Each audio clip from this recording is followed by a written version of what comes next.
बिस्मिल्लाहिर्रहमानिर्रहीम, अस्सलाम वालेकुम एवरीवन। मैं हूं आपका मेज़बान मोहम्मद उसामा खालिद। उम्मीद करता हूं कि आप सब खैरियत से होंगे। कुर्लुश उस्मान एपिसोड नंबर 140 रिलीज़ हो चुकी है और उम्मीद करता हूं कि आप सबको एपिसोड भी अच्छी लगी होगी, क्योंकि आज की किस्त में उस्मान बे ने ये बात याकूब बे से कह दी कि मैं अभी तक अमन का इंतज़ार कर रहा था, लेकिन मेरा ख्याल है कि आपको जीते जी ऐसा मुमकिन नहीं है, यानी आपको मरने के बाद इस बात की समझ आएगी।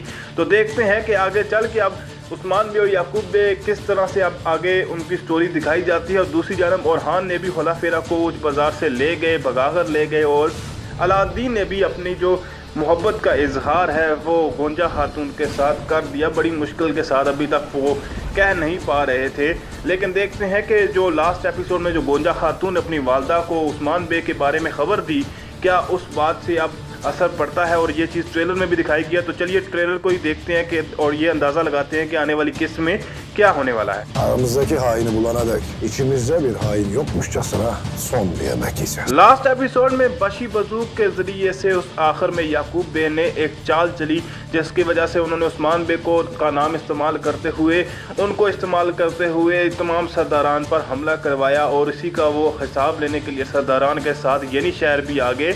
लेकिन अब यहाँ पे एपिसोड एंड होती है तो वो कहते हैं कि हम इंतज़ार करते हैं बशी वजूक के जो संजफ सिजलार है उनको मेरे सिपाही लेने गए हैं, उनको लेके आते हैं। तो देखते हैं कि हम में से गद्दार कौन है और सरदार कौन है और सुल्तान कौन है। लेकिन यहाँ पर वो ये बात कह रही है कि जब तक इस बात का अंदाज़ा नहीं लगता कि हम में से गद्दार कौन है, तो आइए एक दफ़ा ये सब बातें भूल करके हम में से कोई गद्दार है, हम खाना खाते हैं।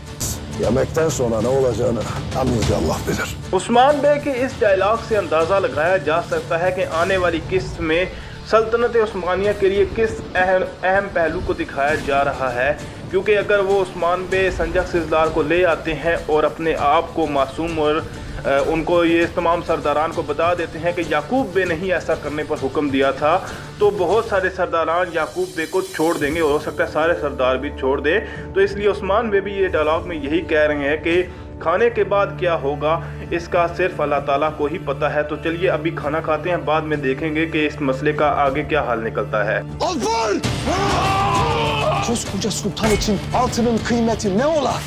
उस्ताद गेरा की बात कर लेते हैं। उस्ताद गेरा, क्योंकि अभी उनका जो अहम आदमी है वसीलस, वो याकूब बे के ज़िंदान में पड़ा है, तो इस वक्त वो यहाँ पर आकर याकूब बे की थोड़ी सी मतलब वो तारीफ़ करेंगे, और उससे उनका जो याकूब बे को लगेगा कि मैं ही सुल्तान हूँ। तो यहाँ पे वो यही बात कह रही हैं कि इतने बड़े सुल्तान के लिए क्या अहमियत रखता है सोना, तो वो सोना देकर कोशिश करेंगे कि वसीलस को याकूब बे से ले लें।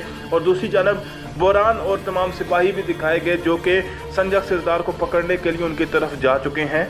Ya Veysel'i haçlılara verip karşılığında altınlarını alacağız. अब याकूब बे वैसल को दोबारा जो बाज़ंतीनी है, या आप ये कह लें कि ईसाई हैं, क्रूसाडर्स हैं, उनको वापस कर देंगे, और बदले में क्या लेंगे? सोना। और पहले भी वो इस तरह का एक ऐसा सौदा करने वाले थे जिसको उस्मान बे ने रोका था। लेकिन मेरे हिसाब से ये सौदा जो उस्ताद गिरा की एक चाल होने वाली है, जिससे वो वैसल को भी हासिल कर लेंगे, और साथ ही साथ हो सकता है, और ट्रेलर में भी ये चीज़ दिखाई गई है जिसको हम आगे चलकर डिस्कस करते हैं कि ये याकूब बे के लिए चाल भी होने वाली है। लेकिन फ़िलहाल याकूब बे ये बात कह रहे हैं कि हम उनसे सोना लेंगे और वैसल उनके हवाले कर देंगे।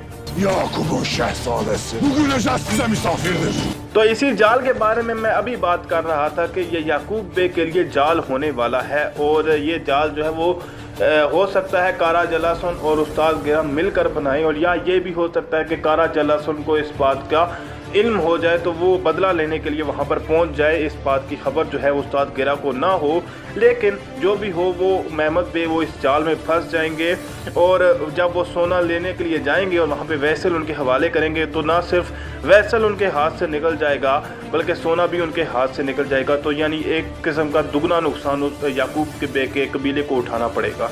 Senin oğlunun atının terkisine atıp götürdüğü kız benim oğlumun evleneceği kız. अब बात करते हैं होला फिरा के बारे में, क्योंकि ओरहान होला फिरा को घोड़े पर बिठाकर लेकर चला तो गया, लेकिन अब सादत खातून मलून खातून के पास आएंगी। और इस सीन में मुझे सबसे ज़्यादा जो आइस्मा जो पीछे खड़ी हुई है, ये मुझे सबसे ज़्यादा फ़नी पोज में एक किस्म का खड़ी हुई नज़र आ रही हैं। और खैर सादत खातून ये बात कह रही हैं कि जिस लड़की को आपका बेटा जो है वो घोड़े पर बिठा कर यहाँ से भगा कर ले गया है, वो कोई और लड़की नहीं बल्कि वो लड़की है जिससे मेरे बेटे महमद की शादी होने वाली है। क्योंकि लास्ट एपिसोड में महमद ने भी होला फिरा को शादी की पेशकश की थी। Gayrı evlenebiliriz ama bir şartla. Anan Müslüman olmanı ister. Orhan भी होला फिरा को कोई तोहफा देगा और यहाँ पे ओरहान होला फिरा को यही बात कह रहा है कि अब हम शादी कर सकते हैं। शायद उनकी अपनी माँ के साथ बात हुई हो ओरहान और मलून खातून की। हालांकि मलून खातून ये पहले भी कहा था कि वो लड़की मुसलमान नहीं है, तो यहाँ पे वो यही बात कह रहे हैं कि अगर आप मुसलमान हो जाएं तो हो सकता है कि हमारी शादी हो जाए, लेकिन हमारी यानी कि मेरी वालदा की एक ही शर्त है कि आप मुसलमान हो जाएं ताकि हम दोनों आराम से शादी कर सकें। ये बात होला फिरा से कर रहे हैं और मेरा नहीं ख्याल कि होला फिरा ऐसा करेंगी। Benden böyle bir şey bekleme. Alaaddin Bey anam dedi diye yanaştı. तो जिस चीज़ की एक्सपेक्टेशन थी वही जवाब मिला होला फिरा से, और होला फिरा ने यही बात की कि मेरे से आप इस तरह की किसी भी चीज़ की तवक्को ना रखें, और ओरहान को वो जवाब नहीं मिला जिसके वो मुंतज़िर थे, जिससे हो सकता है कि अभी भी ओरहान और होला फिरा के दरमियान मज़ीद मुश्किलात दिखाई जाएँ, और मेरे हिसाब से सीज़न के एंड में जाकर हो सकता है कि इनकी शादी के जो वाक़यात हैं वो करीब आएँ, लेकिन फ़िलहाल तो ऐसा लग नहीं रहा। तो दूसरी जानब अगर बात की जाए अलाउद्दीन और गोंजा खातून की, तो उनकी भी स्टोरी अब देखने वाली होगी कि आगे वो किस तरह से बढ़ती है। Osman Bey'in Karacalası'na gittiğini sen dedin. तो जैसा कि आपको इस बात का भी अंदाज़ा होगा कि बाला खातून ने कहा था कि एक खातून है दरमियान में जो मेरी मदद कर सकती हैं गोंजा खातून की नेचर के बारे में जानने के लिए, तो वो है उलगन खातून। और उलगन खातून इस वक्त गोंजा खातून से यही बात कह रही हैं कि आपने ही उस्मान बे के बारे में अपनी वालदा को बताया था कि वो जो है वो कारा जलासन की तरफ जा रहे हैं, तो वो इस बात का जिक्र कर रही हैं। और ये जो है ये बात वो हो सकता है बाला खातून को भी बता दें, और गोंजा खातून इसको सुनकर काफ़ी परेशान नज़र आ रही हैं क्योंकि उनसे शायद वो गलती से हो गई थी ऐसी बात, हालांकि वो इस तरह की कोई बात करना नहीं चाह रही थी वहाँ पर। Atam Canlar Bey'in şehadeti ardından ben Osman Bey'in ardında olacağım. तो अब आने वाला है सीजन में बहुत मज़ा, क्योंकि नेक्स्ट एपिसोड में जानदार बे के बेटे आ जाएंगे। जानदार बे क्योंकि वो जो जब कारा जलासन ने जहर वाला तीर फेंका था तो उससे वो शहीद हो चुके थे, लेकिन अब उनका बेटा आ चुका है और वो ये कह रहा है कि मेरे जो वालिद थे जानदार बे वो शहादत के पीछे जा रहे थे, और अब मैं जो है वो उस्मान बे की बैत करूँगा और उस्मान बे के साथ चलूँगा, ना कि याकूब बे के पीछे। तो ये बात वो याकूब बे के सामने करेंगे, और याकूब बे के लिए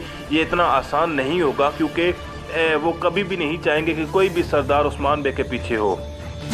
Dişe diş, kana kan. Her daim Yakup Bey, her daim. यहाँ पर याकूब बे कह रहे हैं कि दांत के बदले दांत और कान के बदले कान। ये तो खैर हमारी जो मुसलमानों में मतलब हर चीज़ का बदला आप अगर जान दे लेंगे तो हम उसके बदले भी आपकी जान लेंगे, ये बात तो खैर मुसलमानों में चलती ही रहती है। लेकिन आगे उस्मान बे भी कह रहे हैं कि ये सिर्फ अभी के लिए नहीं, हर वक्त यानी हर दाइम हर वक्त के लिए यही बात लागू होगी। जब भी होगा जान के बदले जान होगी, दांत के बदले दांत और कान के बदले कान। और इस वक्त याकूब बे को ये बिल्कुल भी बर्दाश्त नहीं होने वाला कि उस्मान बे को की बैत में एक भी सरदार आ जाए। और इसके अलावा भी मुझे लगता है कि बहुत जल्द बहुत जो दूसरे सरदार हैं वो भी अपनी सफ़ जो है वो चेंज कर लेंगे और उस्मान बे की सफ़ में आ जाएंगे। तो देखते हैं कि दूसरे ट्रेलर में और आने वाली किस्त में क्या चीज़ें दिखाई जाती हैं। मिलते हैं नई अपडेट्स के साथ बहुत जल्द। अल्लाह हाफिज़।